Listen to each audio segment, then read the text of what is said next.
And then, nung paliko kami, nandun pa lang kami sa first floor, biglang nandyan na si Secretary Remulla at hinarang niya kami. Hinarang niya ako. Sino ba siya dito sa Senate? Yes, you are a Secretary of the Republic of the Philippines, but this is the Senate of the Philippines. Senator ako. So bakit mo ako hinaharang? Hindi ko yung maintindihan. Itong pagturing nila na acting Senate President si Sherwin, hindi ho pwedeng mangyari. Wala silang karapatan na i-elect siya dahil hindi ho sila 13. Tapos siya rin, no, nung naging acting siya, naging Senate President Pro Temp siya, may Senate President Pro Temp pa tayo.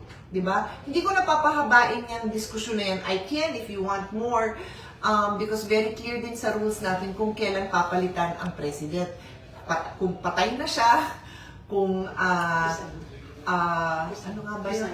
Nag-resign at na-remove siya. So, hindi naman nangyari yun. Incapacitated, hindi niya makayanan yung trabaho.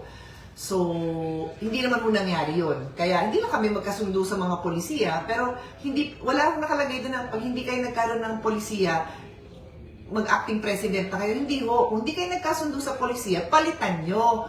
Bumoto kayo ulit. Pagka makabuo kayo ng 13, palitan. Walang problema yon kasi that is in our rules. Ayaw man ng Senate President umalis, pag naka-13, alis. Pero walang nakalagay doon na pag hindi kayo nagkasundo sa policies, gagawa kami ng acting kahit 12 lang kami. Wala mong ganun. So having said that, yun supposedly ang basihan ngayon ni Sherwin Gatchalian na gumawa siya ng mga order. So sinabi niya, wala na daw Blue Ribbon hearing kahapon. In-announce niya yun. Hindi naman niya pwedeng sabihin yun kasi hindi namin, sino siya para sabihin yun? Hindi kami, it is not legal yung pagbigay niya ng advisory na gano'n dahil I am the Blue Ribbon Chairman Committee. I called a hearing. May hearing talaga kaming nakatalaga today. Pero sinabi nila na yung aking Ways and Means hearing, pwede daw ituloy. O sige, dituloy ko din naman yon. Kaya ready ako pumunta doon in a few minutes. So, siguro mga 9:30, I'm not sure of the exact time, basta before 10 a.m., nakarating sa amin na nandyan na yung mga witness. And sabi na, hindi pa akitin. Ayaw daw pa akitin. So bumaba ako. And you can capture that in many news coverages that have captured it. May nakita ko sa GMA7, parang NTV5, kinover nila nung pagbaba ko, tapos kinausap ko yung Senate staff, and nag-thank you nga ako sa kanila after kasi they're just doing their job na inaalam nila kung sino ito, and syempre, I'm sure nalilito na sila kasi may nagsabi nga sa kanila ni Sherwin na huwag silang papasukin, pero nung sinabi kong sinusundo ko, di naman sila, wala namang problema. So, tinawag ko na yung Marines, sabi ko, halika na, pumunta na tayo dito, sumama kayo sa akin. So, sumama naman sila.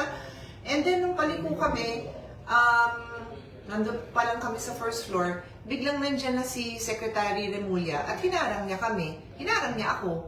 Sino ba siya dito sa Senate? Yes, you are a Secretary of the Republic of the Philippines, but this is the Senate of the Philippines. Senator ako. So bakit mo ako hinaharang? Hindi ko yung maintindihan. Hindi ko yung maintindihan kung ba't mo ginawa yun. Now, idadagdag ko kasi I have pahingin ko sa staff ko ngayon. Meron din nilabas na instruction si Senator Gatchalian. Ito ba yun na sinabi niya na sinabi ni Gatchalian na pinapunta niya dito si Secretary Remulla for anong reason? To help security. Anyway, pangarap ko yung statement because hindi ako yung nagsabi ng statement niya. Siya. Pinapunta niya dito. Bakit? Ba't kailangan siya papuntahin dito? May Sergeant of Arms naman tayo. May security naman tayo. Maayos tayo dito. Ba't mo siya pinupunta? Siya yung nanggulo. Hindi niya ako pinayagan. Okay ba sa inyo yon, mga senators na kasama ko? Okay sa inyo yon? Nang isang senador, pipigilan? Hindi man tayo magkasundo sa policies. I will not allow somebody to do that to you. This is us. 24 senators. We are allowed to be here. Why would you do that? So ito, babasahin ko sa inyo. Inquirer. Quoting lang naman po ako sa Inquirer. Sabi dito, Interior and Local Government Secretary John Vic Remulla went to the Senate on Thursday upon Senate President Pro Temp Sherwin Gatchalian's request. Gatchalian confirmed during a press briefing, I personally sought the assistance of Secretary Remulla to ensure order and that the Senate premises is well protected. O ayan na nangyari, Sherwin. Ako yung hinaharang. May kasama akong guest, yes. O, ba't kailangan gawin yon? So yun ang isipin natin pagka gumagawa tayo ng kung ano-anong mga instructions, di nyo iniisip kung anong nagiging consequences. Ako yung hinaharang na makapasok dito sa sariling opisina. Anyway, so nakapasok na tayo. Thank you again to the Senate staff, to the media na nakatulong, nakarating tayo dun. So okay na. Okay na. I did my opening statement dun sa Blue Ribbon Committee hearing. And then, nagpaalam na nga ako because magpe-prepare na ako for my next hearing. Tapos, nakakita na naman ako ng another announcement. Patingin ulit. Babasahin ko sa inyo. Ito, I'll just show you na lang sa... mahirap makita kasi maliit, pero I will read it. I will read it to you. So, this is coming from the... from Sherwin Gatchalian, Senate President Pro Tempore. Ulitin ko, hindi ka Senate President Pro Tempore, si Loren Legarda ang Senate President Pro Tempore. She was elected by 13 members. 13. You were never elected by 13. Alam mo yan. So, Senate President Pro Tempore si Loren, hindi ikaw, Sherwin. Anyway, so ito ngayon ang in-issue ni Sherwin, where he is imagining that he is the Senate President pro tempore. Sabi niya, shorten work hours for June 4 today. Since no official business has been scheduled today. Doon ako nalilito. Kasi sinabi kahapon, tuloy yung hearing ko. So ano ba talaga?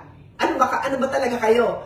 Yung Blue Ribbon na wala kang karapatan na i-cancel, kinancel mo, pero hindi namin binibigyan ng validity yung statement mo. Yung ways and means ko, sabi mo tuloy, pero ngayon naman, sinabi mo, since there is no official business that has been scheduled today. Bakit?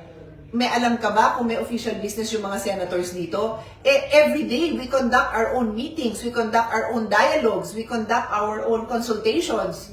So, sino ka para sabihin mo na walang official business dito? Hindi ba official yon na pag isang senador, paano kung meron siyang foreign delegation, kung mayroon siyang mga advocacy group, official business yon. Alam mo, tinanong mo lang ang schedule ng lahat ng senador para malaman mo na walang official business na ganap. At alam mo, may Blue Ribbon. Pero alam na natin na hindi mo nire-recognize yun. Sige.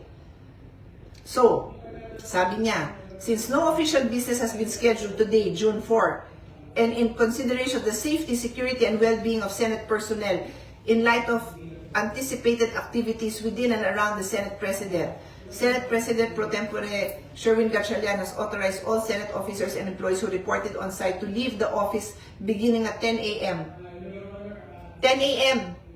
Yung Blue Ribbon hearing, 10 a.m. Ano yung purpose nito? Alam niyo na, di ba? Hindi ko na siguro kailangan sabihin, right? Why would you put the Senate staff in that position? Nandyan sila, pumasok. Nag-a-assist. Ba't mo sila gaganunin?